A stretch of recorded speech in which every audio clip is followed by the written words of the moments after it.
శ్రీ సిద్ధారుడ స్వామి చరిత్ర అధ్యాయం 7 సిద్ధులు శాస్త్ర ప్రవచనం గావిస్తుంటే అనేక పశుపక్ష్యాదులు కూడా అక్కడకు వచ్చిచేరి శ్రద్ధతో వినేవి.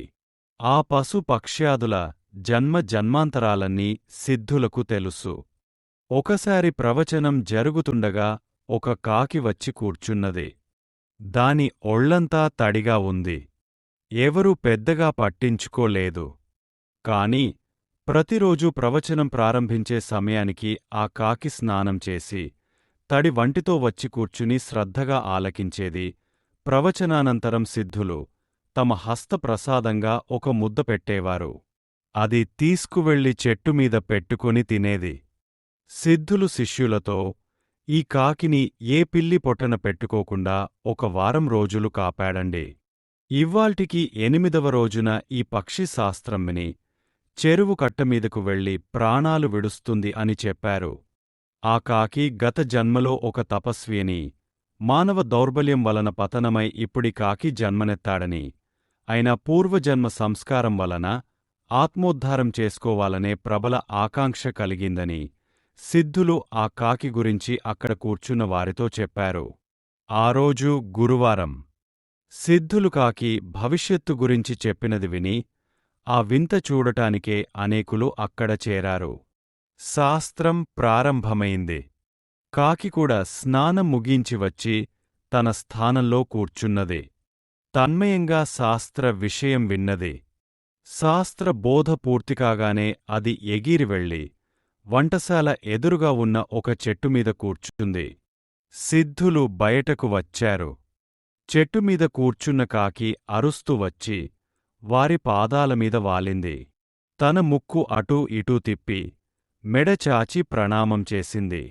సిద్ధులు ఆశీర్వదించారు. అది ఎగిరి చెరువు గట్టుమీదకు వెళ్ళింది. వెళ్ళి చూచేసరికి దాని ప్రాణపక్షి ఎగిరిపోయింది. అలాగే ఒకసారి ఒక కోతి రోజు వచ్చి కూర్చుని తన సహజ చాపల్యం విడిచిపెట్టి శ్రద్ధగా ప్రవచనం వినేది. ప్రవచనానంతరం సిద్ధులు దాని వద్దకు వెళ్ళి, రామభక్తా, రా అని దాన్ని చేత్తో నిమిరి శనక్కాయలు పెట్టేవారు. ఒకసారి సిద్ధుల వద్దకు 2 సాధువులొచ్చారు. వచ్చినవారి జన్మ జన్మాంతర విషయాలన్నీ తెలిసిన సిద్ధులు వారి ముందు కొన్ని వేరుశనక్కాయలు చల్లి మోకాళ్లమీద పడుకొని పశువుల్లాగా నోటితో, ఈ కాయలు తినండి. దీని వలన మీకు ముందు రానున్న పశు జన్మ పరిహరింపబడుతుంది అని చెప్పారు. వాళ్లట్లాగే తిన్నారు. మీ జన్మ ఉద్ధరింపబడింది. పశు జీవనం ముగిసింది అని ఆశీర్వదించి పంపారు. మఠంలో ప్రతిరోజూ వేల కొద్దీ భక్తులు వచ్చి ప్రసాదం తీసుకొని వెళ్లేవారు. ఒకరోజు ఒక ముదుసలి వచ్చి భిక్ష అర్థించింది. సిద్ధులు ఆమెను చూచారు. ఒకామెను పిలిచి, ఈమె మహాత్ములను హింసించి చంపింది. ఈమెను దూరంగా తరిమిరా అని చెప్పి పంపించి వేశారు. ఈమె ఈ రీతిగా ఇంకా 6 జన్మలు గడపాల్సి ఉందని తమని చూచిన మాత్రానికే ఆమెకు ఒక జన్మ పరిహరింపబడిందని సిద్ధులు చెప్పారు. సిద్ధులు ప్రవచనం చేస్తుండగా ఒకతను వచ్చాడు. 100 రూపాయలు సిద్ధుల పాదాల వద్ద ఉంచి, దేవా నాకు ప్రసాదం ఇప్పించు అని ప్రార్థించాడు. సిద్ధులతన్ని చూచారు. ప్రక్కనే కూర్చున్న తిల్హాపురపు కృష్ణగౌడను పిలిచి, గౌడా, వీడిని ఆ దీపస్తంభం అవతలికి తరీమిరా అన్నారు. వీడు మహాత్ముని మనస్సు కష్టపెట్టాడు. చాలా కష్టాలు కల్గించాడు. వీడిదే విధంగా 6 జన్మలు తిరుగవలసి ఉంది. దూరంగా తరిమిరా అన్నారు. ఒకసారి మద్రాసుకు చెందిన ఒక శ్రీమంతుడు తనకు అరిష్టాన్ని కల్గస్తున్నదని నీలమణిని వక్కలో పెట్టి ఆకు వక్క సిద్ధుల పాదాల వద్ద సమర్పించాడు. ప్రక్కనున్న వాడది అందుకోబోతుంటే సిద్ధులు వారించి, ఇందులో నీలమణి ఉంది తీసుకోవద్దు అని వారించారు. ఆ శ్రీమంతుడు తన బాధ విన్నవించుకొని ప్రార్థించిన మీదట సిద్ధులది స్వీకరించి చెరువులోకి విసిరేశారు. ప్రార్థిస్తే ఎవరి కర్మనైనా తీసివేసేవారుగాని కుయుక్తులను సహించేవారు కాదు. సిద్ధులు మనుష్య నిర్మిత జాతిని నమ్మేవారు కాదు. వర్ణాశ్రమ ధర్మాలను పాటించేవారు కాదు. అందరనూ తనతో సమానులుగా చూచేవారు. వారు భోజనోపచారానికిగాని ఉపాసనకుగాని బ్రాహ్మణుల మొదలు చండాలుర వరకు శివుని బిడ్డలుగానే చూచేవారు. ఎటువంటి విధి, నియమ, ఆరాధనలను వారు ఆచరింపచేయలేదు. వారి వద్దకు సర్వజాతి, మత, కులస్థులు వచ్చేవారు. జనివారపు అంటే జంధ్యపువారు, శివదారపు వారు కూడా వచ్చేవారు. కాని వారు మాత్రం ఏ దారాన్నీ నమ్మేవారు కాదు. జనివారపు వారు విష్ణువును, శివదారపు వారు శివుని పంచుకొంటే మిగిలినవారికి దేవుడే ఇకలేడా ఏమప్పా అని ప్రశ్నించేవారు. మఠంలో 1920 సంవత్సరంలో కోర్టు జరిగేటప్పుడు న్యాయవాది సిద్ధులను కబీరుదాసు గురించి ప్రశ్నిస్తూ అతడు ముసల్మానేనా అని అడుగగా సిద్ధులు అతని జాతి ఏమిటనేది నేను ఎన్నడూ ఆలోచించలేదు అని సమాధానమిచ్చారు. సిద్ధుల మఠంలో కొంతమంది మడివంతులైన బ్రాహ్మణులు దూరంగా ఇతరులతో కలవకుండా కూర్చునేవారు. సిద్ధులు వారిని చూశారు. చూనండయ్యా, మా జాతి ఎల్లరితో కలిసిపోయే జాతి. మీ జాతి ఎవరితో కూడని జాతి అన్నారు. ఒకసారి ఒక స్వాములవారు సిద్ధుల మఠానికి పల్లకీలో వచ్చారు. ముందుగా వారి శిష్యులు వచ్చి అక్కడ వాకిట్లో పడిన జొన్న గీంజలను ఎత్తుతూ ఉన్న సిద్ధుల వద్దకు వెళ్ళి, స్వామీ, మా మహాస్వాములవారు ఇప్పుడు మీ వద్దకు దయచేస్తున్నారు. వారికి కాళ్ళు చేతులు కడుక్కోవడానికి నీరెక్కడా అని అడిగారు. సిద్ధులు వంచిన తలకూడా ఎత్తకుండా, కాళ్ళు చేతులు కడుక్కోవడానికి నీరు కావలెనా? అదుగో ఆ కాలువలో కాళ్ళు చేతులు కడుక్కొని రమ్మని చెప్పండి మీ స్వామికి అన్నారు. ఆ శిష్యులు మళ్ళీ, మా స్వాములవారు కూర్చోవడానికి ఆసనమెక్కడా అని అడిగారు. సిద్ధులు నవ్వారు. ఎక్కడ కూర్చున్నా ఎవరు నేలను విడిచిపెట్టి కూర్చోలేరు. నేలయే భద్రాసనము. కాబట్టి మీ స్వాములవారిని నేలమీదనే కూర్చోమని చెప్పండి అన్నారు. ఒకసారి గదగ్ నుంచి శ్రీ శివానంద స్వామి సిద్ధుల మఠానికి వచ్చారు. సిద్ధులు తామే లేచివారికి దీర్ఘదండ ప్రణామం చేసి వారిని వంటశాలలోనికి తీసుకువెళ్లారు. అందరూ ప్రసాదానికి కూర్చున్నారు. సిద్ధులు విస్తరిలోనుంచి ఒక ముద్ద ప్రసాదం తీసి శివానంద స్వామి నోటిలో పెట్టి, నీ కులం చెడిపోయిందా అని అడిగారు. అప్పుడు శివానందులు, కులము ఉంటేనే గదా చెడిపోయేందుకు? చెడిపోయేదంతా చెడిపోగా ఇప్పుడు చెడిపోనటు వంటి కులం మిగిలింది అన్నారు.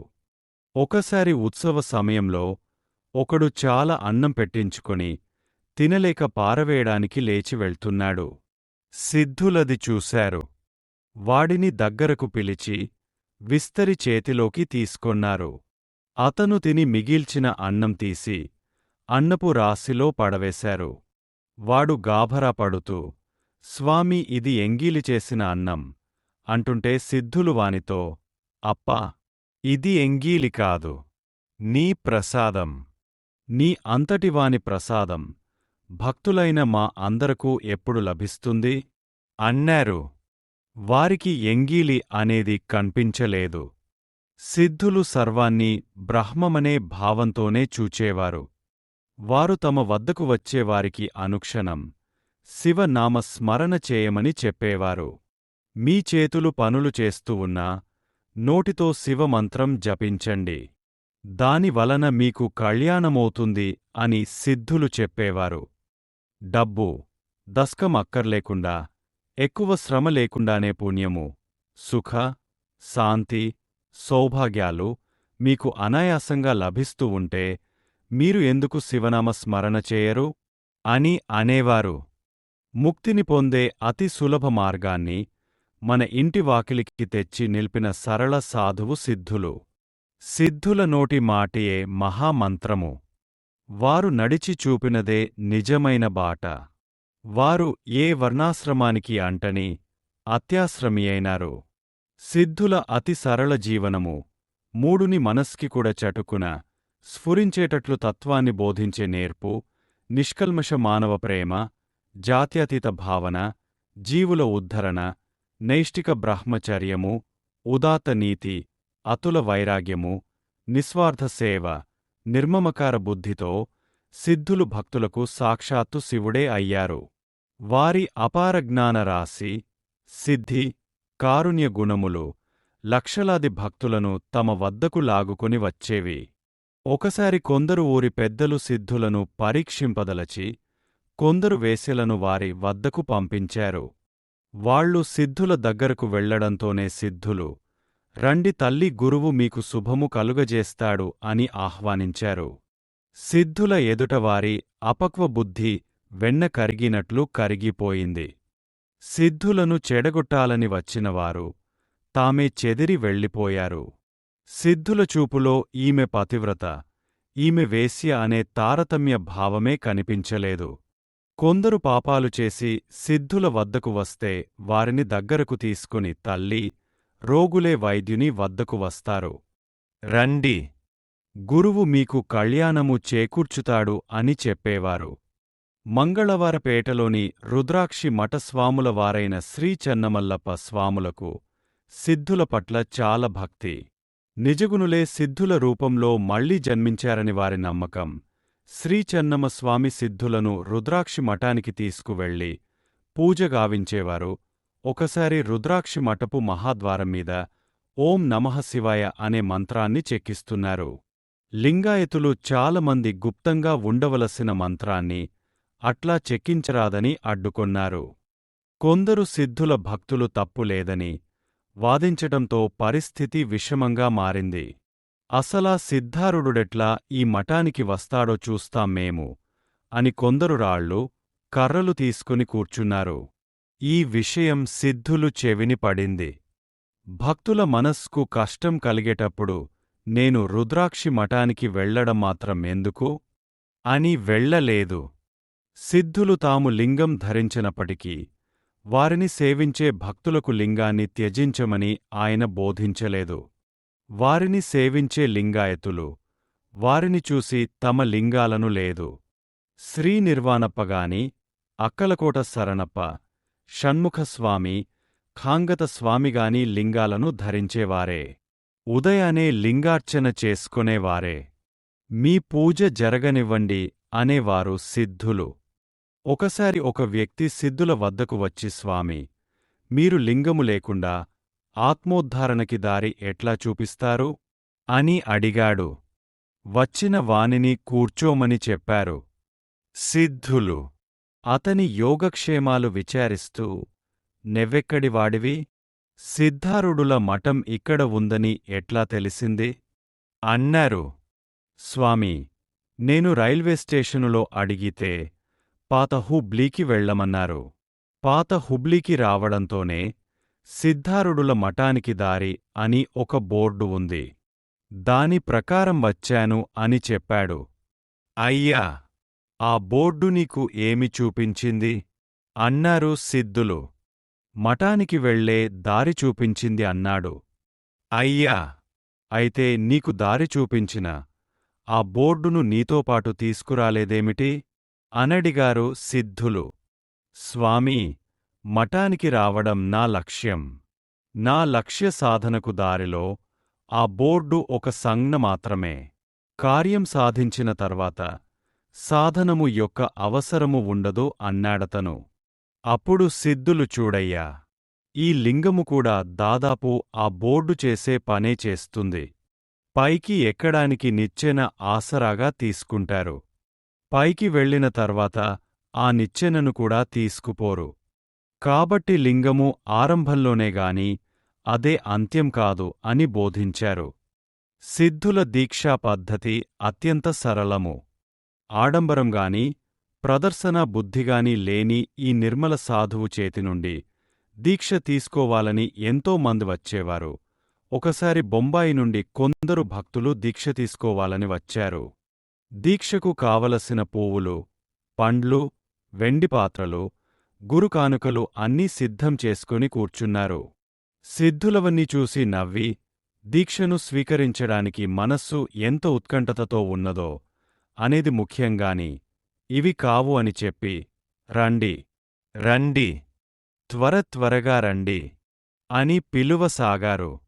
అప్పుడు ఒకడు, స్వామీ, ఎందుకింత హడావుడి అని అడిగితే సిద్ధులన్నారు, ఓరి పిచ్చివాళ్లారా, కన్ను మూసి తెరిచేటంతటిలో బుద్ధి మారిపోతుంది, అంతలోకి అసలు ఈ దీక్ష తీసుకోవటమెందుకు అనే దుర్బుద్ధి పుట్టవచ్చు, అందుకని అని అందరను పిలిచి శివమంత్రం ఉపదేశించారు.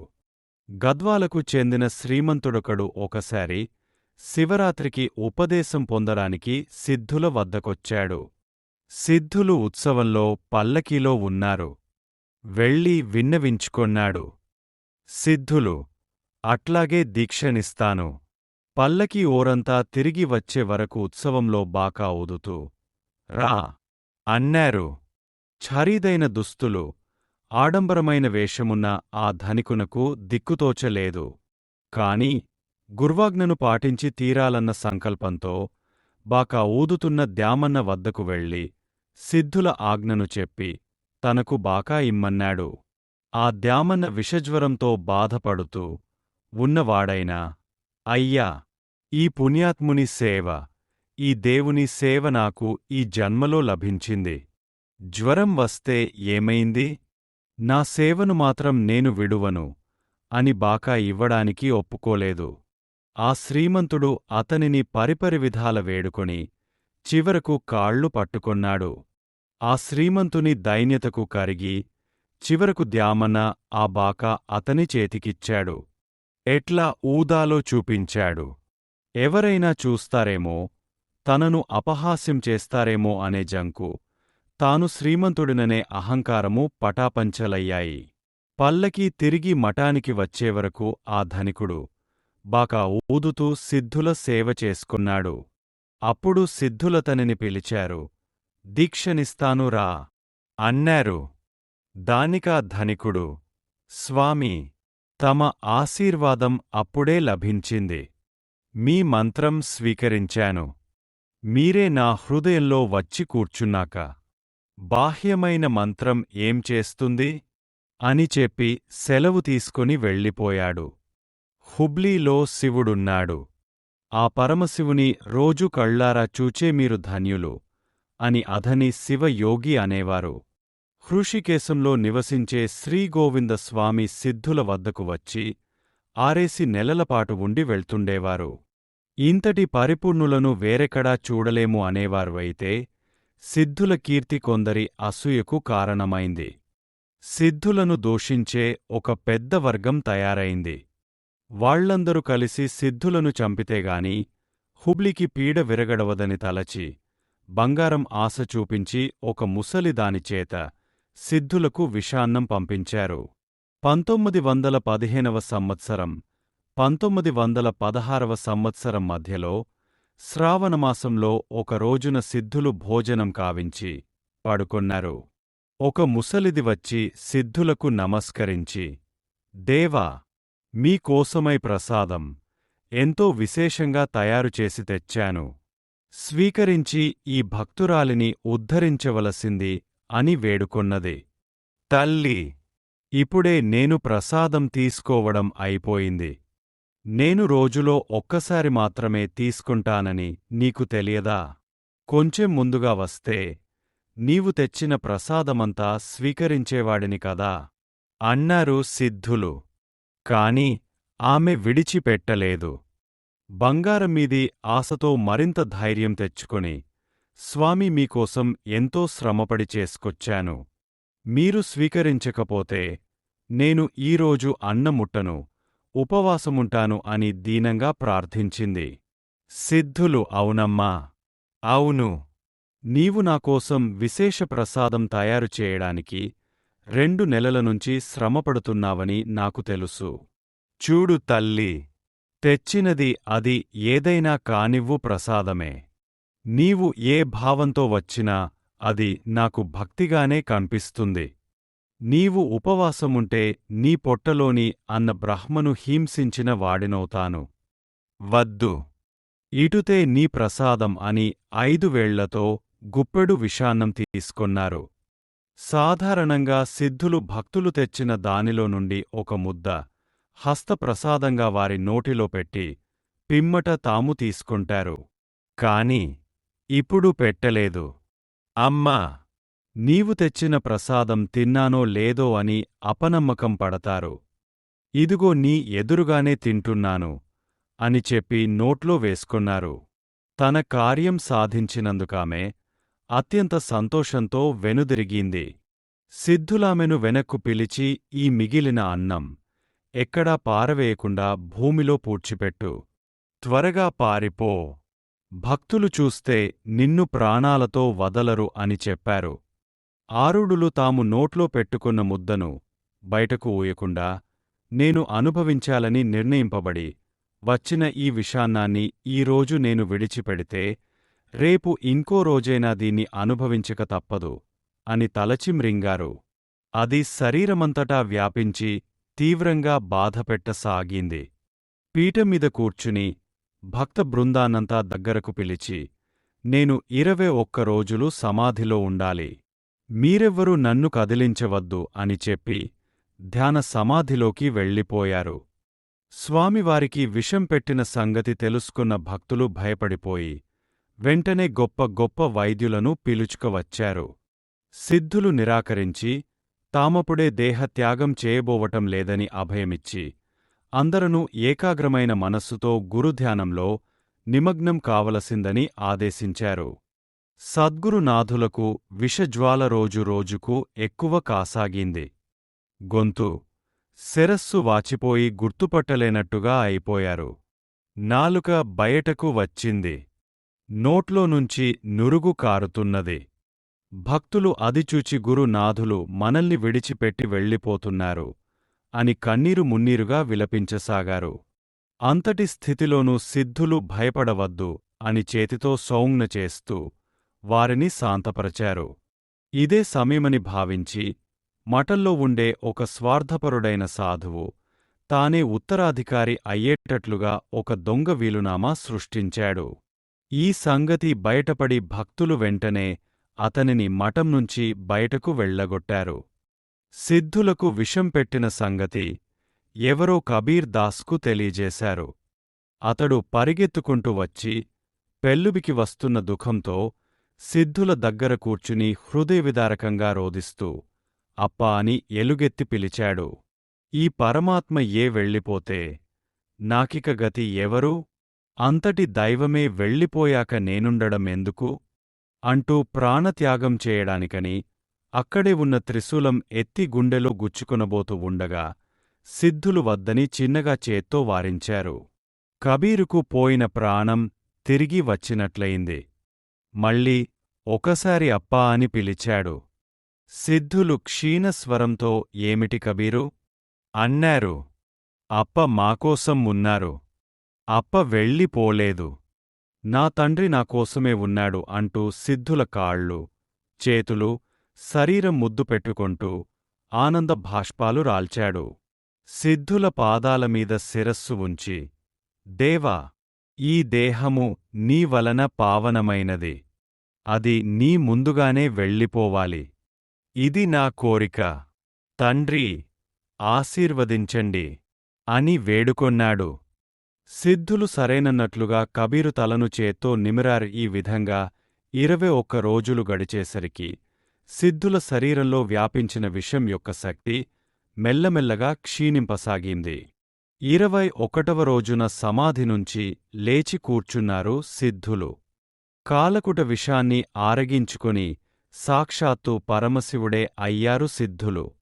గురువుగారు లేచి కూర్చోవటం చూచి భక్తులకు పట్టలేని ఆనందమైంది. అందరూ జయ జయధ్వానాలు చేస్తూ మంగళ హారతి ఇచ్చారు. సిద్ధులు కోలుకొనేటంతలో విషం పెట్టిన ఆ ముదుసలికి మతి భ్రమించి, దేవా, నీకు విషం పెట్టనా? అంటూ పశ్చాత్తాపంతో ఆక్రోశిస్తూ జుట్టు పీక్కుంటూ వీధుల్లో తిరిగేది. స్వామీ, నేను తప్పు చేశాను. స్వామీ, నేను తప్పు చేశాను అంటూ హృదయ విదారకంగా రోధిస్తూ ఉంటే ఎవరో వచ్చి సిద్ధుల చెవిన వేశారా విషయం. కారుణ్య సాగరులైన గురునాథులు అతను తెచ్చిన టాంగాలో ఆమె ఇంటికి వెళ్లారు. ఆమె సిద్ధుల 2 కాళ్లకు చుట్టుకొని కన్నీరు మున్నీరుగా విలపించసాగింది. ఆమె తలమీద సిద్ధులు తమ పాదాన్నుంచారు. ఆమె ప్రాణం విడిచింది. సిద్ధులు లేచి, తర్వాత కార్యక్రమాన్ని జరిపించమని చెప్పి, మఠానికి వచ్చేశారు. శ్రీ సిద్ధారుడ ప్రభువులు మహావిషాన్ని సేవించి, బ్రతికిన వార్త దేశం మూలమూలలకు వ్యాపించింది. అందరూ వీరు సాక్షాత్తు నీలకంఠులే అని స్తుతించారు. కొంతకాలానికి రాక్షస నామ సంవత్సర కార్తీక బహుళ నవమినాడు కబీరుదాసు ఇహలోకయాత్ర చాలించి శ్రీగురు పాదాల వద్ద అసువులు విడిచాడు. ఆ పూజ్యుని శరీరాన్ని భూసమాధి యందుంచి దానిమీద పాలరాళ్లతో సుందరమైన సమాధి కట్టించారు. ప్రతి సంవత్సరమూ ఉత్సవాలప్పుడు ఆ సమాధికి వైభవంగా పూజలు జరిపే సాంప్రదాయం ఈనాటికి ఉన్నది. కొంతకాలం గడిచిన తర్వాత సద్గురువుల సమాధి మందిరం మీద భక్తులు అందమైన గోపురాన్ని కట్టించి దానిమీద బంగారు కలశాన్ని ప్రతిష్ఠించారు. పిమ్మట శ్రీరామనవమికి శ్రీసద్గురువుల జన్మోత్సవాన్ని కసబీపేటలో జరిపారు. 13వ రోజున స్వామివారిని సుందరంగా అలంకరించి శ్రీగంధపు ఓయలలో కూర్చోబెట్టి నామకరణోత్సవం జరిపి ఉత్సవం పూర్తిచేసేవారు. ఇదే విధంగా ప్రతి సంవత్సరం జరిపే సాంప్రదాయం ప్రవేశపెట్టారు. పండరీపురంలో వలెనే ఆషాఢ, కార్తీక మాసాల్లో ఇక్కడ కూడా భాగవత సప్తాహం ప్రతి సంవత్సరమూ జరపాలని నిశ్చయించారు. ఇదిగాక ప్రతి సోమవారమూ కీర్తన, పాదపూజ చేసేవారు. ఈ ఉత్సవాలన్నీ అత్యుత్సాహంతో జరిపేవారని భక్తులందరూ చెబుతారు. గౌరీ పున్నమి ఉత్సవానికి చేయించిన రథం లాగడానికి అక్కడ తగినంత చోటులేదు.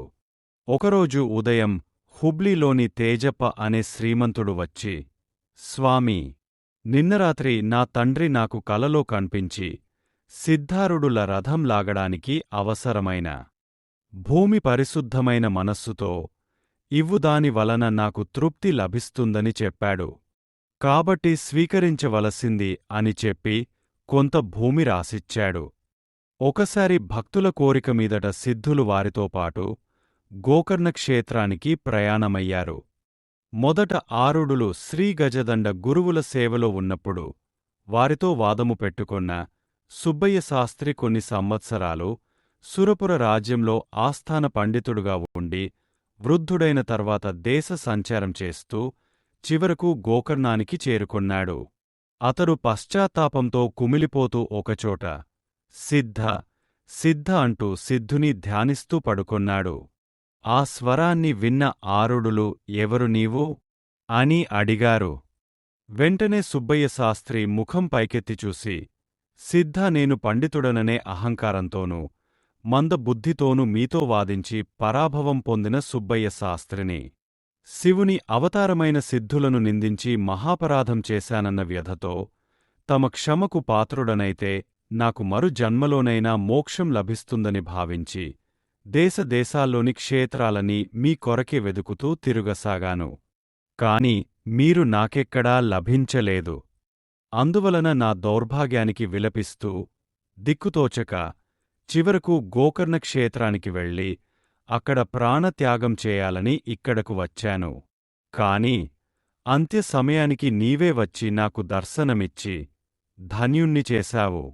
మీ కృపకు పాత్రుణ్ణి కావాలన్న నా కోరికను మన్నించి నన్ను ఉద్ధరించవలసింది. మొదట నేను చేసిన అపరాధాన్ని మన్నించి రక్షించవలసింది అని అర్థిస్తూ ఆరుడుల పాదాలమీద వ్రాలాడు. సిద్ధులు అతడిని లేవనెత్తి, మరణ సమయంలో ఎవరు మనస్సులో ఏ భావనతో దేహాన్ని విడుస్తారో వారికి అటువంటి శరీరమే వస్తుంది. కాబట్టి నీవు కూడా సద్భావంతో ప్రాణాలు విడిస్తే అదే విధమైన దేహం నీకు లభిస్తుంది. పిమ్మట గురు భక్తి జనించి నా వద్దకు వస్తావు. ఇది గురు సంకల్పము అని ఆశీర్వదించారు. గురువచనాన్ని ఆలకించి సుబ్బయ్య శాస్త్రి సిద్ధులను ధ్యానిస్తూ ప్రాణాలు విడిచాడు. ఇటు ఆరుడులు తమ శిష్యులకు క్షేత్రాలన్నీ చూపించి అక్కడ కొన్ని రోజులు కాలం గడిపి మళ్లీ హుబ్లీకి వచ్చారు. మరణించిన శాస్త్రి స్వర్గ నరకాదుల సుఖదుఖాలను అనుభవించి పిదప గరగ గ్రామంలోని శ్రీమడివాళ స్వామివారి భక్తులైన శివబసప్ప శివలింగమ్మల పుత్రునిగా జన్మించాడు. శివపుత్రుడు 12 సంవత్సరాల వాడయ్యాడు. తల్లి దండ్రులతనికి వివాహం చేశారు. కాని పూర్వజన్మ కర్మాన్ననుసరించి శివపుత్రుడు 14 సంవత్సరములకే ఇల్లు విడిచి హుబ్లీలోని శ్రీ సిద్ధారుడుల సన్నిధికి వచ్చాడు. అతడు పూర్వజన్మలో సుబ్బయ్య శాస్త్రి అని తెలిసిన సిద్ధారుడులు అతడు పూర్వజన్మలో సంస్కారం వలన గొప్ప పండితుడవుతాడని తెలుసుకుని సంస్కృత పాఠశాలకు పంపించారు. శివపుత్రుడక్కడ అతి శీఘ్రంగా విద్యనభ్యసించి స్వామివారి సన్నిధిలో ఉపనిషదార్థాన్ని శ్రవణం చేయసాగాడు. అది చూచి సద్గురువెంతో సంతోషించారు. ఇదిగాక శివపుత్ర స్వామికి వేదాంతంలోని మర్మాలన్నీ వివరించి బోధించారు. సద్గురువులు తాము బోధించిన విషయాలను శ్రోతలందరకు శ్రవణం చేయమని శివపుత్ర స్వామికి శరణపకు అనుజ్ఞ ఇచ్చారు. వారిద్దరూ మఠంలో 2 ప్రొద్దులా ముముక్షువులకు శాస్త్ర శ్రవణం గావిస్తూ గురుభక్తితోనూ వైరాగ్యంతోనూ మఠంలోనే ఉండసాగారు. నా ఛానల్ని చూసి నేను పెట్టే ప్రతి వీడియోని చూస్తున్నందుకు మీ అందరికీ కృతజ్ఞతలు. దయచేసి నా వీడియోలని లైక్, షేర్ చేయండి. కుదిరితే కామెంట్ చేయండి. కొత్తగా చూసేవాళ్లు నా ఛానల్ని సబ్స్క్రైబ్ చేయండి.